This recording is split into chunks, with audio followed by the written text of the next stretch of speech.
In this video, we're going to look at the different ways we can set up the build deploy pipeline for AWS step functions. I will be using GitHub Actions for demonstrating the pipeline setup. However, the same concepts apply regardless of which tool you're using.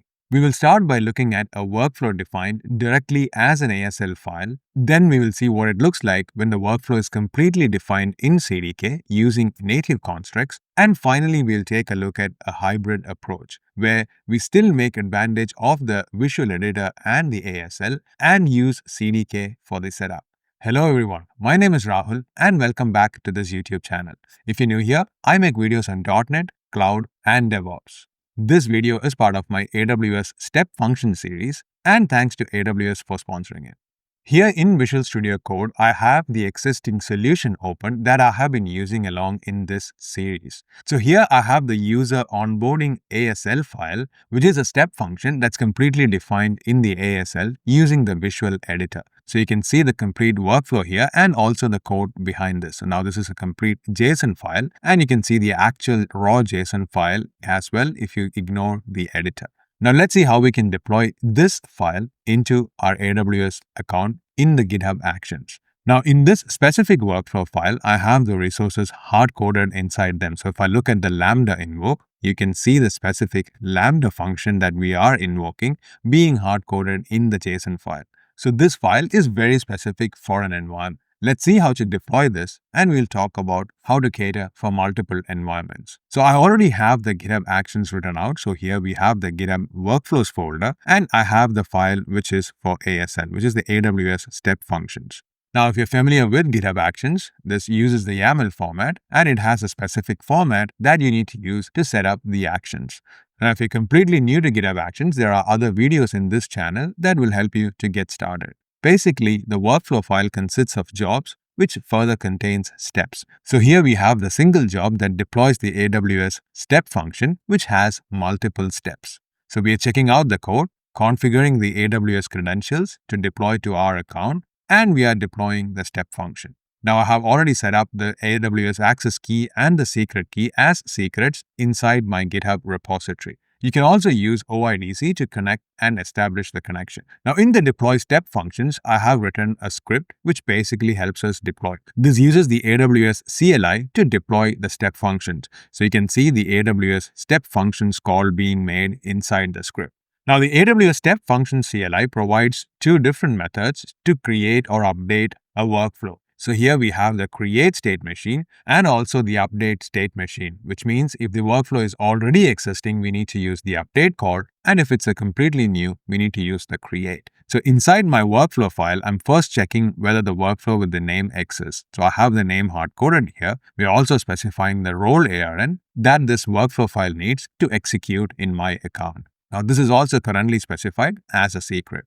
Now you can see the step functions is first describing the state and checking if a similar state machine already exists. If not, it's going to create it. So it uses the create function and uses these parameters to create the state function. Now if the workflow already exists, it's calling the update and passing in the parameters to update the workflow. Now all of this is pushed into my GitHub repository. So if I navigate into my repository for this specific code, we have the AWS step functions folder where we have all this code. However, the GitHub workflow needs to exist in the root folder. So if I navigate into the workflows, you can see all the workflow files inside here. Now to trigger this, let's go on to the actions tab and let's trigger this workflow. Now let's navigate to the correct one because I have a few in here which we will shortly walk through. The step functions ASL stack, we have set up a workflow dispatch, which means I can manually trigger this build. So let's go to the run workflow, select the branch that I want to run this on and click run workflow. Now this is going to run the workflow file that we have defined here.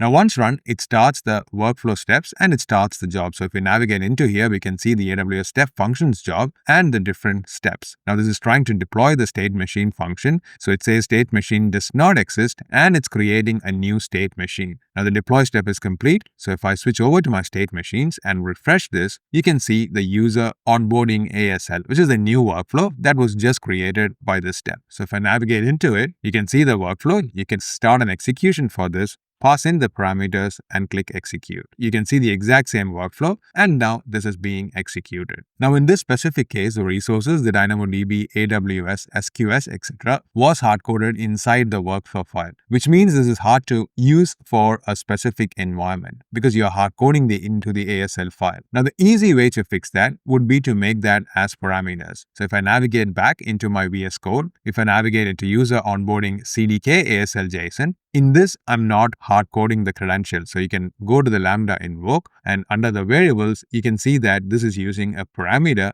$lambda function ARN. Now you can replace these parameters using GitHub secrets and replace them in your GitHub actions for the specific environment. Now similarly for SQS as well, this uses parameter which takes in the queue URL. So you can basically write a small script to replace this JSON file with the environment specific parameters in GitHub Actions. I will leave that as an exercise for you. However, I will be using this specific workflow file in a later step, which we will soon get to. Now let's look at an example where we have the workflow defined in our CDK file. So we had a specific stack when we explored the CDK and how to use that with step functions. We build out this specific stack. Now inside this, we are defining all the resources inside the CDK itself. So instead of relying on existing resources and their URLs or ARNs, we are creating the resources inside the CDK. So here we have the user table being created, the SQS, and also the Lambda function. So this is also deploying the Lambda function code.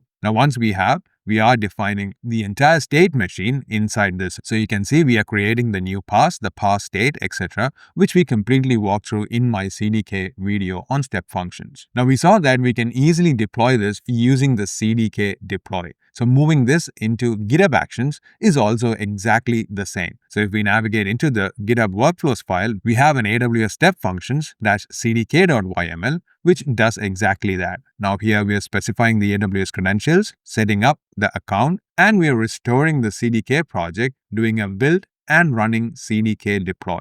Now the key part is to run the CDK deploy with the stack that you need to run and specify require no approval so that it doesn't prompt for any approval in the build deploy pipeline. Now the stack name is given as a variable here, so you can see that this is specified as user onboarding CDK with resources stack. That was exactly the file that we were looking at. So if I switch back into my GitHub account, let's navigate into the actions again and choose the appropriate one, which is a CDK stack, and let's now trigger this workflow. So let's use the same mechanism, trigger this for this specific branch, and we have the workflow running again. Now in this, it's going to again go through the different steps. Once this is done, it will deploy using the CDK deploy for this specific environment. Now, since in this case, the CDK is defining the resources to create, you can easily run this across multiple environments. That usually means different AWS accounts or however you have set up for your applications. Now, since CDK deploy runs and creates the resources, you can see all of these resources in the stack and will be tied to that specific account. So if I navigate into the AWS console, let's navigate to the Cloud Formation section and we can see the resources being created here.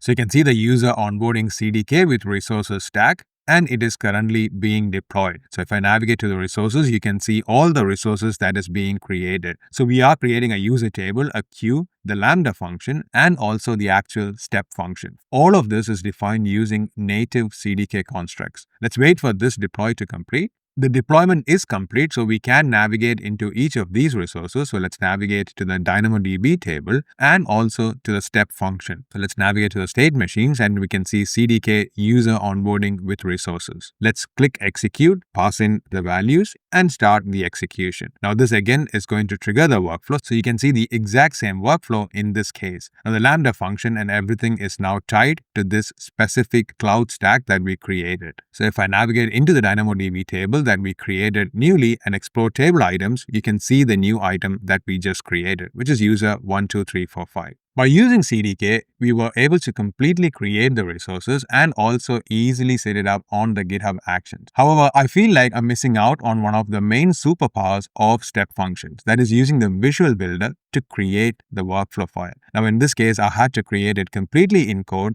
which kind of loses the purpose for me. I like being able to drag and drop and create the workflow and then use that in my code. This is where we can use both of these methods and get the best of both worlds. So I have another stack here, which is user onboarding ASL with resources stack, which uses a mix of creating the resources and also using the ASL file for the workflow definition. So in this case, you can see here, I have created the user table, the onboarding queue, the Lambda function, etc. as in the other stack. However, for the ASL file, I'm loading it from the actual file. So in this case, I'm using the user onboarding cdk.asl file, which we saw a moment earlier, where we had parameterized it. Now, once we are reading this, I'm replacing the variables that I have defined using the resource names. So in this case, we have to replace the table name, the Lambda function ARN, and also the queue URL. So I'm replacing all that in this string after loading this inside my stack. So once replaced, it has all the resources that was just created above in the CDK step, which means it is specific for an environment, and I can use this ASL file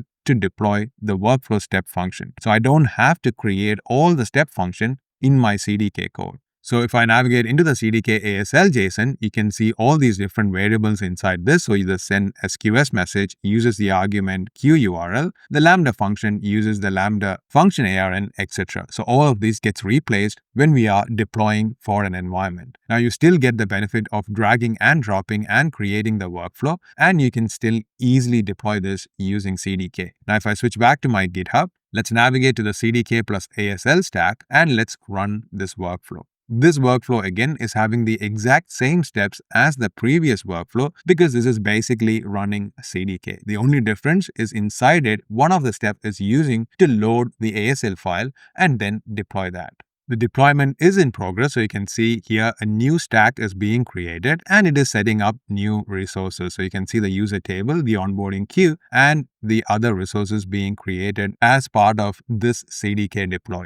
The deployment is complete. So if I navigate again into the new user table that's created, and also the state machine, so that's the user onboarding ASL here. Let's navigate to that. So we have the step function inside here created for that ASL. Let's start the execution and let's pass in the input and click start execution. Now this again is going to create a new execution instance and invoke that. So if I navigate into the new table that's created, we again see the new item being inserted into this table. Now, if we want to make an update to our code, so let's navigate back to our Visual Studio. Let's navigate to the user onboarding ASL JSON, which we first created. Let's make an update to this. So in this case, let's drag and drop a wait state. So let's simply add a wait in between here, and let's add a wait for 5 seconds. If you want to make an update to the CDK ASL step as well, let's do that. So let's again do the same by adding a wait state. Now we have updated both of our workflows in this same commit, and it is set up to trigger on a push on the main branch. Once the changes are pushed to our main repository, let's navigate to our GitHub account. And you can see the workflows are triggered. So in this case, it's triggering an update and it has run for 3 of these workflows. However, one of them doesn't have any change, which means it completed early. So let's first look at the ASL code stack that we updated. So inside here, if you look at the job, you will see that this time it has run the update step because the describe step found an existing state machine, which means it is updating the definition, and it has updated the CDK stack. So if I navigate into the state machines, let's navigate to the user onboarding ASL one and click edit, and you can see the wait state inside here. Similarly, if we navigate into the stack which used the CDK plus ASL combination